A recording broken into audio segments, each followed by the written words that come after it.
اليوم كان عندي لقاء مهم جدا بجهة درعا تافيلات بمعية السيد والي جهة درعا تافيلات والسيد رئيس المجلس الجهوي لدرعا تافيلات بحضور المنتخبين وعدد من المسؤولين بالجهة. الهدف هو إطلاق المنصة الرقمية لتسجيل النساء ببرنامج جسر التمكين والريادة، وهذا البرنامج تيجي تنفيذا للتوجيهات السامية ديال صاحب الجلالة نصره الله، خاصة دعم تمكين النساء، وايضا البرنامج الحكومي اللي جعل من الاهداف ديالو هو رفع تمكين النساء. فهنا من بعد المقاربه التشاركيه اللي نهجناها معكم، لان جينا شفناكم واستمعنا لكم، ومن بعد عملنا البلوره ديال استراتيجيه جسر وقدمناها لكم، ودابا جينا عملنا برنامج اللي هو برنامج يعني ميداني ديال المواكبه ديال 3000 امراه في كل جهه.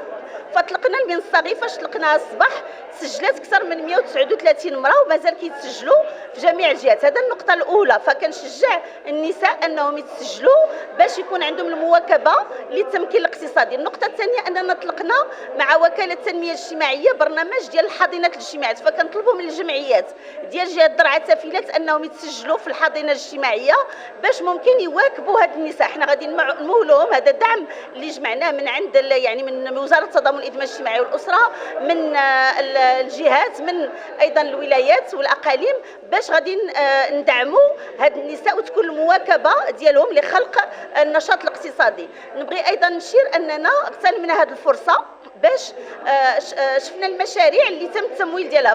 فوزاره التضامن الاجتماعي الاجتماعي والاسره يعني تفعيلا لتعزيز ركائز الدوله الاجتماعيه، لان الحكومه جات بواحد الشعار اللي هو تعزيز ركائز الدوله الاجتماعيه. هذا الشعار ماشي شعار فضفاض، هو شعار اللي عنده العمق ديالو واللي عنده التنزيل ديالو. حنا كنعرفوا الظروف صعبه وكنعرفوا الفتره ماشي سهله عالميا، ولكن راه كنقوموا بواحد المجهود جبار اللي هو مثلا وزاره التضامن تنفيذا للبرنامج الحكومي اللي قلت لكم وتفعيلا للتوجيهات الملكيه الساميه مولنا 1000 مشروع في 2022، 60 مليون درهم بالنسبه للاشخاص فضيات اعاقه. فجاوا الصباح واحد العدد منهم اللي قدموا لنا المشاريع.